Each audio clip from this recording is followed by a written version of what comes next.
पहले तो मैं आप सभी का साधुवाद करूंगा कि आपने हमें इस चर्चा में शामिल किया और साथ ही हमें सुरेश द्रविड़ जी से और मैडम से रूबरू होने का भी मौका मिला। और आज का विषय जो यहाँ पर चर्चा के लिए रखा गया है, वैसे हमारा कोई भी विषय होता है वो कमजोर नहीं होता, बहुत ही महत्वपूर्ण विषय होता है। और आज का विषय भी एक गंभीर विषय है कि मूल निवासी बहुजन समाज के जो बुद्धिजीवी हैं और उनमें से जो कार्यकर्ता हैं, उनको हमेशा विचारधारा के साथ खड़े रहना चाहिए। थोड़ा सा मैं इसमें और प्लस करना चाहूँगा कि खड़े तो रहना चाहिए, मगर क्यों खड़े रहना चाहिए, ये भी एक बहुत महत्वपूर्ण बात जी, है। जी, जैसा जी, कि बात विचारधारा की आती है, और मैडम ने क्लियर कर ही दिया है कि इस देश के अंदर दो विचारधाराएं पैरेलल काम कर रही है। एक विचारधारा जो इस देश के, खास करके भारत के मूल निवासी बहुजन समाज को ही दबाकर गुलाम रखने और विभाजित करके या और भी कई तरीकों से उनको हमेशा एक गुलाम बनाए रखने की विचारधारा है, मानवता के विरुद्ध विचारधारा है।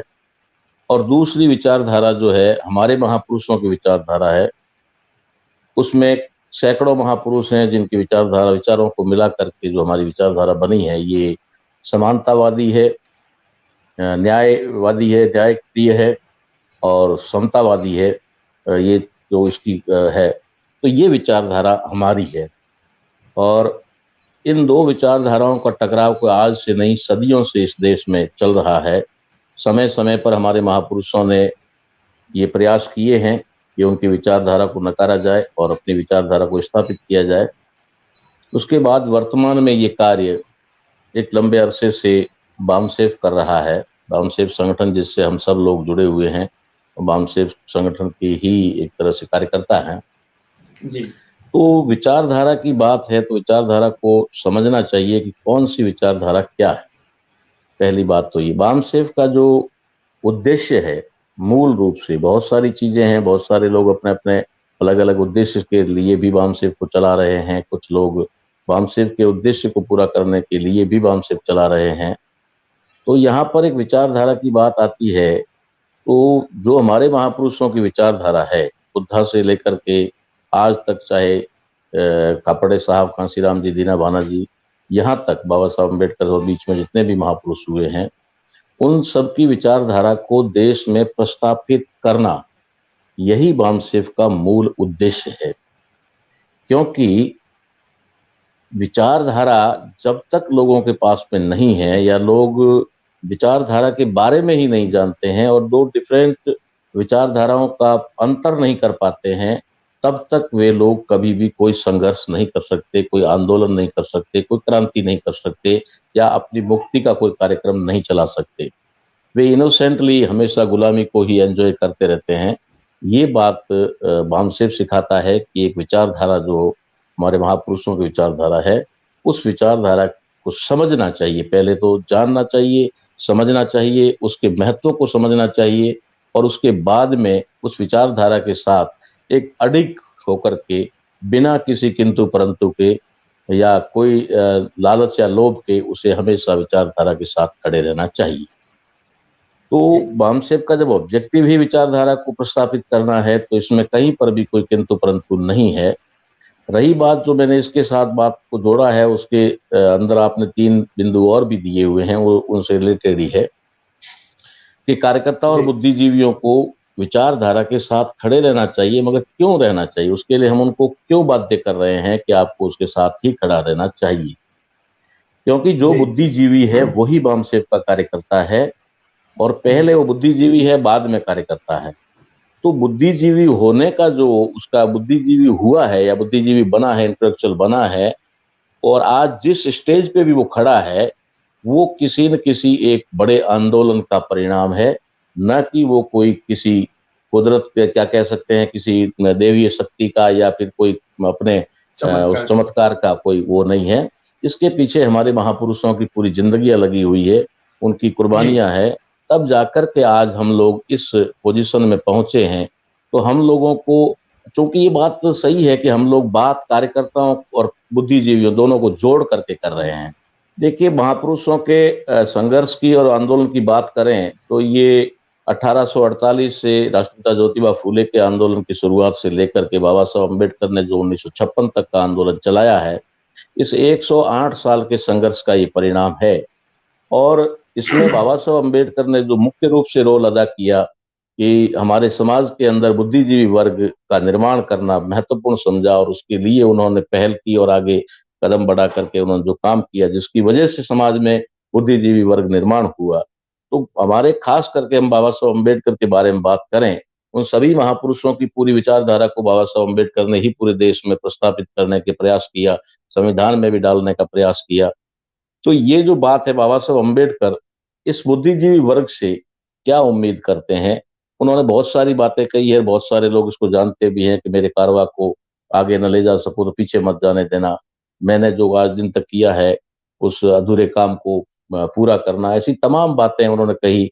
बुद्धिजीवी वर्ग को लेकर के भी उन्होंने कहा कि जो मैंने उनसे उम्मीद की थी वो नहीं हो पा रही है, मेरे आसपास लड़कों की भीड़ इकट्ठा हो गई है जो अपना पेट पालने में लग गए हैं। तो यहाँ पर एक बात हम कहना चाहेंगे कि बाबा साहब अम्बेडकर ने बुद्धिजीवी वर्ग का निर्माण किया, और निर्माण करते वक्त उन्होंने ये सोचा था कि इस देश के अंदर अगर मेरे जैसा एक व्यक्ति पूरे पूरे के पूरे सिस्टम को बदलने के काबिल बन सकता है, तो क्या इस देश में हजारों नहीं लाखों और फिर बाद में करोड़ों लोग जब बुद्धिजीवी पैदा हो जाएंगे, निर्माण हो जाएंगे, तो इस समाज का उत्थान हो जाएगा, वे समाज के लिए कार्य करेंगे और सामाजिक गुलामी जो है उस गुलामी से मुक्त करने के लिए कार्य करेंगे। ऐसी हमारे महापुरुषों ने उम्मीद रखी थी, खास करके बाबा साहब अम्बेडकर ने। लेकिन यहाँ मैं आपको ये आपके माध्यम से कहना चाहूंगा कि यहाँ एक बहुत बड़ी बात ये हुई कि बाबा साहब अम्बेडकर जब इस दुनिया में नहीं रहे, उसके बाद हमारा जो बुद्धिजीवी वर्ग जो सार्वजनिक शिक्षा की वजह से, एजुकेशन की वजह से आगे आया, उसे कहीं पर भी किसी चैप्टर में बाबा साहब अम्बेडकर के बारे में या उनके आंदोलन के बारे में नहीं पढ़ाया गया। ये तो बामसेब एक ऐसी यूनिवर्सिटी है जो जी नहीं होती तो शायद बाबा साहब अम्बेडकर के बारे में आज इतने लोग भी नहीं जानते, और आज हम भी चर्चा के लिए या डिबेट के लिए नहीं होते। जी जी बामसेब जी नहीं होता तो मैं तो अपने स्वयं की कहूँ कि हम भी कुछ नहीं होते, हमें भी कहीं न कहीं किसी न किसी मंदिर पे में जो फेरी लगाते होते या फिर कहीं मत्था जी टेक रहे होते। लेकिन जी बाबा साहब अम्बेडकर को जानने का, समझने का और उनके काम को जो है समझकर आगे बढ़ाने का जो हमें मिला वो बामसेब से ही मिला है। इसलिए जी जो लोग आज की तारीख में बामसेब के संपर्क में है, बामसेब के साथ जुड़े हुए हैं या बामसेब को जान चुके हैं, बामसेब के उद्देश्य को समझ चुके हैं और हमारे महापुरुषों की विचारधारा को अगर उन्होंने जान लिया है, तो उन लोगों को तो कम से कम पूरी ईमानदारी के साथ जी इस जी निष्ठा के साथ में इस काम के लिए खड़े होना चाहिए और विचारधारा से कभी समझौता नहीं करना चाहिए। शब्द आया बुद्धिजीवी, और दूसरा आज के सब्जेक्ट में दूसरा शब्द है हमारा कार्यकर्ता, और तीसरा एक शब्द इसमें और है आता है, वो है जागृत। तो ये जो तीनों शब्द है, अगर इन तीनों शब्दों को हम सही मायने में समझ नहीं पाएंगे तो हम कंफ्यूज होते जाएंगे कि बुद्धिजीवी कौन है, किधर जा रहा है, क्या कर रहा है, जागृत कौन है और क्या कर रहा है, और कार्यकर्ता को क्या कार्य करना चाहिए, वो कर रहा है या नहीं कर रहा है। तो इसको अपन थोड़ा अगर क्लियर करें तो बुद्धिजीवी का मतलब ये नहीं होता है कि वो क्वालिफाइड है, पढ़ा लिखा है, इंटेलेक्चुअल है, या फिर कहा जाए तो इंटेलेक्चुअल तो नहीं कह सकते उसको, लेकिन अगर डिग्री ले लिया है, किसी अच्छे पद पर है, कोई अधिकारी बन गया है और अच्छे से मतलब जो नॉलेज रखता है, उसको मैं मेरी दृष्टि में उसको मैं बुद्धिजीवी नहीं मानता। मैं बुद्धिजीवी उस व्यक्ति को मानता हूँ जो व्यक्ति सही और गलत का फैसला कर सके, सही क्या है, गलत क्या है और कहाँ उसे खड़ा रहना चाहिए, गलत से कैसे बचना चाहिए, सही का साथ कैसे और कहाँ देना चाहिए। ये अगर उसमें क्षमता है तो उसको हम लोग जागृत बुद्धिजीवी कह सकते हैं, वरना अखबार पढ़ने वाले को या किताब पढ़ने वाले को हम बुद्धिजीवी नहीं कह सकते। और खास करके जिन बुद्धिजीवियों की हम बात कर रहे हैं, उन बुद्धिजीवियों के पास तो हमारे और चीजों के जो जानकारी है उसके साथ साथ महापुरुषों की विचारधारा जब तक नहीं होगी, तब तक वे लोग सही और गलत का फैसला नहीं कर पाएंगे और उन्हें बुद्धिजीवी कहना ही संभव नहीं है। बात आती है कि जो बामसेफ से जुड़ चुके हैं, बामसेफ में हमारे महापुरुषों को जान गए हैं, पढ़ लिए हैं, उनके काम को भी समझ गए हैं, उसके बाद वो किधर जा रहे हैं और कैसा आचरण कर रहे हैं, ये बात एक बहुत ही बड़ी बात होती है बुद्धिजीवियों के लिए। दूसरा शब्द आता है जागृत। तो जागृत का मतलब ये नहीं होता है कि किसी की आंखें खुली हुई है, घूम रहा है, देख रहा है, बातें कर रहा है, तो हम उसको जागृत कह देंगे, नहीं, वो जागृत नहीं होता है। जागृत तो वो होता है जो अपने दोस्त और दुश्मन की पहचान करता है। जिसको अपने दोस्त और दुश्मन की पहचान नहीं है, हम उसको जागृत की श्रेणी में नहीं ले सकते। ठीक है, घूम रहा है धरती के ऊपर, वो उसको नहीं कह सकते। तीसरा शब्द कार्यकर्ता शब्द है। तो कार्यकर्ता में कहते हैं ना कि कार्य कुछ नहीं करता फिर भी कार्यकर्ता। और जिस जहाँ पूछोगे कह देगा साहब मैं 15 साल पुराना कार्यकर्ता हूँ, मैं 20 साल पुराना कार्यकर्ता हूँ। और हरकतें और गतिविधियां जब उनकी देखते हैं तो पता लगता है कि कुछ भी नहीं है। तो ये जो चीज है कि उसका विचार और आचरण किस तरीके का है, क्या वो वास्तव में अपने आप को बुद्धिजीवी बुद्धिजीवी है तो बुद्धिजीवी की तरफ पेश करता है, क्या वो कार्यकर्ता है तो क्या वास्तव में वो हमारे महापुरुषों के उस अधूरे काम को पूरा करने के लिए या फिर इस विचारधारा को जिसे वो समझ गया है उसे देश में प्रस्थापित करने के लिए रियल में कार्य कर रहा है, या फिर खाली दिखावा कर रहा है, या कहीं न कहीं अपने निजी स्वार्थ के लिए कहीं न कहीं वो कार्यकर्ता बनकर हमारे साथ जुड़ा हुआ है। ये चीज़ हमारे लिए बहुत ज़्यादा जो है इम्पोर्टेंट महत्वपूर्ण है। ये समझने वाली बात है। तो वो हर बुद्धिजीवी का, कार्यकर्ता का और जागृत व्यक्ति जो वामसेप के द्वारा जागृत किया गया है, उसके अंदर ठीक जैसा जैसा उसने जाना है, जैसा वो अपने आप को मानता है, बुद्धिजीवी मानता है तो बुद्धिजीवी के जैसा आचरण करना चाहिए। कार्यकर्ता मानता है तो रियल में उसको कार्य करना चाहिए, कार्य करके दिखाना चाहिए। और अगर वो जागृत अपने आप को कहता है, तो जो वो जागृत है उसके अनुसार उसको समाज में जागृति लाने का काम करना चाहिए और अपने दोस्त और दुश्मन के बारे में बताना चाहिए, सही और गलत की जानकारी लोगों को देनी चाहिए। ये अगर वो करता है तो वो कार्यकर्ता है, वरना वो कार्यकर्ता नहीं है, सिर्फ एक दिखावा कर रहा है। ऐसा हमें फील्ड में, जैसा कि आपने कहा, तो फील्ड का जो हमारा अनुभव है उसके आधार पर हम ये कह सकते हैं कि आज भी बहुत सारे लोग जो हैं बुद्धिजीवी होने का ढोंग करते हैं, जागृत होने का ढोंग करते हैं और कार्यकर्ता भी अपने आप को पेश करते हैं, लेकिन कुछ कार्य करते नहीं हैं। ये उन बुद्धिजीवी लोगों के लिए, कार्यकर्ताओं के लिए एक बहुत ही सोचने वाली बात। आचरण के विपरीत विपरीत आचरण जो है वो होने की वजह से समाज के अंदर क्या-क्या समस्याएँ पैदा हो सकती है, क्या उसके दुष्परिणाम आ सकते हैं। तो जहाँ तक है हमारा जो अनुभव है 22-25 साल का और ख़ास करके वामसेप में आने के बाद का, विचारधारा को समझने के बाद का, तो हम दोनों चीज़ें पैरेलल कर रहे हैं, देख रहे हैं कि हम लोग समाज में विचारधारा को प्रस्तापित करने का कार्य भी कर रहे हैं और साथ-साथ समाज में जो है कार्यकर्ता पैदा हो रहे हैं और कार्यकर्ता अपने आप को कार्यकर्ता कहते हुए फील्ड में जा भी रहे हैं और ये जो सारा काम है वो कर रहे हैं। लेकिन जब हमने देखा, मैं एक आपको एग्ज़ाम्पल दूँ कि कई जगह हम लोग ऐसी जगह जाते हैं जहाँ हमारे पदाधिकारी होते हैं और उन पदाधिकारियों के घर पे जब जाते हैं तो उनका जो बैठक का रूम होता है या जहाँ हमें बिठाया जाता है, उसके बीच में एक पर्दा डाला जाता है और पर्दा रखा जाता है, तो पीछे घर के ऊपर हमारी नज़र ना पड़े। और कभी-कभी हमें वो झलक देखने को मिल जाती है कि बाहर जो कमरा है उसके अंदर बाबा साहब अम्बेडकर का फ़ोटो, ज्योतिबा फूले का फ़ोटो है, बिरसा मुंडा साहू महाराज और महापुरुषों के फ़ोटो लगे हैं। लेकिन अंदर घर में जाकर थोड़ा कभी मौका मिलता है तो देख लेते हैं, तो वहाँ पर फिर वही ब्राह्मणवादी सारा सिस्टम चलता है। तो ये आचरण में जो उसका दिखाई देता है कि वो दोहरे आचरण में चल रहा है। और दोहरे आचरण का परिणाम ये होता है कि वो व्यक्ति तो बाहर आकर बाहर बात भी कर लेता है, समाज में जाता है तब भी महापुरुषों की बात कर लेता है और समाज में जाकर के ये बात भी कह देता है कि मैं कार्यकर्ता हूँ, मैं बुद्धिजीवी हूँ, मैं कार्य जागृत हूँ, मैं सतत वामसेप का कार्यकर्ता हूँ, विचारधारा को लेकर चल रहा हूँ, महापुरुषों को मानता हूँ।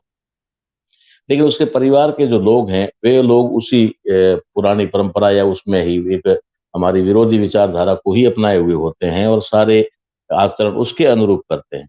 इसका परिणाम ये दुष्परिणाम ये दिखाई दे रहा है कि आज पूरे देश के अंदर जो वामसेप को बहुत पहले ही एक रिज़ल्ट लाना चाहिए था, वो रिज़ल्ट नहीं आ पाया। आज भी हम लोग ये देख रहे हैं कि हमारे कार्यकर्ताओं में भी आज दोहरा चरित्र है, इस प्रकार का देखने को मिलता है। यानी कि उनका कॉन्सेप्ट जो है वो क्लियर नहीं है। कहीं न कहीं उनके अंदर किसी न किसी प्रकार का फ़र्क ज़रूर नज़र आता है। वो चाहे डर की वजह से हो, चाहे वो लालच की वजह से हो। जैसा कि मैं अपनी भाषा में कहता हूँ कि हमारे समाज के जो लोग हैं आज की तारीख में, चाहे वो बिज़नेस लाइन में हैं, चाहे वो अधिकारी हैं, चाहे वो और किसी लाइन में हैं। वे लोग अपने जीवन को थोड़ा-सा अपने जीवन को खुशहाल तो हम नहीं कह सकते, लेकिन जीने लायक कि थोड़ा आराम से जी लें, उसके लिए वो अपने आने वाली सैकड़ों पीढ़ियों को गर्त में डाल रहे हैं। ऐसा मुझे लग रहा है और मैं देख रहा हूँ। कहीं न कहीं वो समझौता कर लेते हैं थोड़े से के लिए कि मेरा दुकान चल जाएगा, कहीं थोड़ा-सा मेरा व्यापार चल जाएगा, कहीं थोड़ा-सा मुझे इस व्यवस्था से लाभ मिल जाएगा, कहीं से मुझे कोई छोटा-मोटा पद मिल जाएगा या कहीं से मुझे कहीं न कहीं थोड़ी बहुत जो है लाभ मिल जाएगा। उसमें वो ये नहीं सोच रहा है कि मैं अपने आने वाली सैकड़ों पुश्तों को उस गर्त में डाल रहा हूँ जहाँ से वो कभी निकल नहीं पाएगी। मैं अपना जीवन तो जी लूँगा, परिवार के लोगों को कुछ समय तक तो मैं सुविधाएँ दे सकता हूँ, थोड़ा अच्छे तरीके से रख सकता हूँ, लेकिन लॉन्ग टर्म जब हम सोचेंगे तो आने वाली जनरेशन कभी भी हमें माफ़ नहीं करेगी जिस तरीके का हम बर्ताव कर रहे हैं। ये परिणाम हमें साफ-साफ दिखाई दे रहे हैं, जो परिणाम की बात हम जिसका डर है, वो अभी से हमें दिखाई दे रहा है और आने वाले समय में तो ये बहुत ही घातक होगा क्योंकि हमारा दुश्मन जो है, उसको आप सिर्फ़ जाति में या ब्राह्मणवाद तक या मनुवाद तक ही सीमित ना समझें। ये दुनिया की सबसे क्या कहते हैं कि अब उसके लिए खतरनाक कहें तो भी ठीक नहीं है क्योंकि खतरनाक भी तो कुछ ढंग का होता है। ये गज ग सबसे घटिया नस्ल जो है, वो भारत के अंदर इस अपनी विचारधारा को स्थापित किए हुए है। इसका हम लोगों ने रिसर्च करके खोज निकाल दिया है। पूरी दुनिया के अंदर एक नस्ल जो है, वो अपने आप को प्रस्थापित करने के लिए हमेशा हर हद तक गुज़र जाती है, हर अमानवीय कृत्य कर देती है। हर मानवता का वो पूरी तरह से एक तरह से कहा जाए तो पूरा खात्मा कर देती है। ऐसी एक नस्ल जिससे हमारा पाला पड़ा हुआ है, जिससे हमारे महापुरुषों ने समय-समय पर संघर्ष किया है और आज हमें मौका मिला है उस नस्ल से उस रेस से टकराने का, तो जहाँ तक मैं मानता हूँ कि प्रत्येक कार्यकर्ता को जैसा कि एक बीज होता है और उस बीज जब ज़मीन में दफ़न होने का तय कर देता है, तभी वो एक वृक्ष को जन्म दे पाता है और फिर वो वृक्ष हरा-भरा होता है और फल भी देने लगता है। तो प्रत्येक हमारे कार्यकर्ता को अगर आने वाली जनरेशन को फल देना है, आने वाली जनरेशन को अगर हरा-भरा करना है, तो हमें बीज बन कर के अपने आप को दफन करना होगा, तभी जा कर के होगा और इसके बिना भले ही हम बड़ी-बड़ी बातें कर लें, बड़े-बड़े ऑफ़िस ले लें, बड़े-बड़े वो कर दें, ये समझ लें कि हमने सब कुछ कर लिया है, हम लोग जो है ये कर रहे हैं, वो कर रहे हैं, दिखावे वाली बातों में कुछ नहीं होगा। उसके लिए आप एक इतने खतरनाक और घातक दुश्मन से टकरा रहे हो, जिसकी आप कल्पना कर नहीं सकते कि हमारे महापुरुषों के साथ उन्होंने क्या-क्या किया। संतों की हत्याएँ करने वाले जो लोग हैं, जिन्होंने निर्मम हत्याएँ की है, वे लोग आज हमारे हमारे सामने हैं और हम उनसे टक्कर ले रहे हैं। तो निश्चित तौर पे अगर कहीं न कहीं हमें हमारे लोग समझौता ना करें, तो वो टिक नहीं पाते हैं। लेकिन हम आपको पूरा यकीन दिलाते हैं कि हम लोग किसी भी कीमत पर उनके सामने घुटने नहीं टेकेंगे और समाज में ऐसे कार्यकर्ताओं का निर्माण करेंगे कि वे इस आने वाला जो दुष्परिणाम है उससे बचा जा सके। जैसा कि हम लोग कह रहे हैं कि हमें विचारधारा के साथ खड़े रहना चाहिए और उसकी शुरुआत अपने आप से ही होती है।